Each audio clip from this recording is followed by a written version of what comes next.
पावसाला काय करायचं काहीच समजत नाही. तर पावसाचा आता सीझन आहे म्हणा, तर तो काही थांबणार नाही आहे.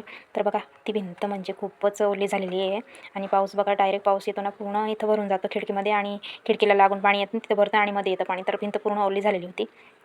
तर सारखा चालू आहे पाऊस आणि खिडकीच्या वरती ते काय म्हणतात ते आड असतं ते पण नाही आले नाही आहे. मग त्याच्यामुळे ते पाऊस पूर्ण खिडकीमध्ये येते. तर पूर्ण ओलं झालेलं होतं. कपडे पण पूर्ण सगळे ओले होऊन होऊन जातात. तिथले ते टांगलेले आहेत ते खिड्याला.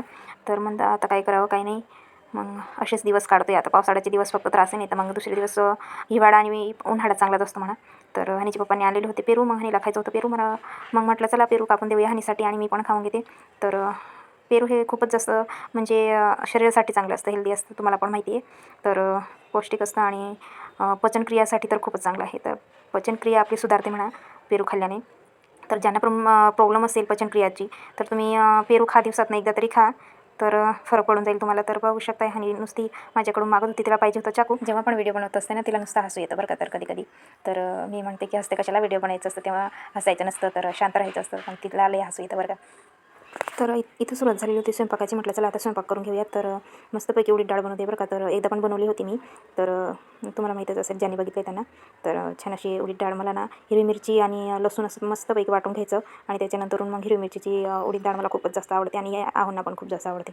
तर हनीला पण आवडतेच पण एवढी नाही आवडत, पण ती आवडीने खाते बरं का.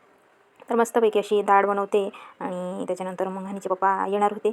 मग म्हटलं लवकरात लवकर स्वयंपाक आवरून घेते आणि त्याच्यानंतर मग हनीचे पप्पा येऊन जाईल. पाऊस आता काही थांबायचं नाव घेत नव्हता. पूर्ण दिवस सारखा पाऊस पाऊस पाऊस म्हटलं आता ना चिडस यायला लागले, म्हणजे कंटाळा यायला लागले की आता बंद करत आता नको येऊ असं वाटायला लागले. पण पावसाचं काम यायचं मग म्हटलं येईलच तो. तर बघू शकता वातावरण कसं झालेलं आहे आणि मी बसली होती बोर होत बरं का. तर खूपच जास्त कंटाळा होत होता मला आणि बाहेर बसलेली होती. आता काय करायचं काय, आणि पावसाळ्याच्या दिवसात बाहेर जाता बी जमत नाही, काय नाही, सगळे लोक आपापल्या घरामध्ये असतात, बाहेर काय गप्पा नाही काय नाही. मग म्हटलं चला एकटंच बसावं शांतपणे. आता सध्या तर असाच दिवस निघतोय बरं का. पूर्ण दिवस असाच टाईमपासमध्येच निघतोय, घरामध्येच राहून दिवस निघून जातोय आणि संध्याकाळी हे आले का मग थोडंसं बरं वाटतं, थोडंसं गप्पा बिप्पा मारल्या जातात, मग थोडंसं बरं वाटतं आणि ते एकटं राहून बोर झाले मी.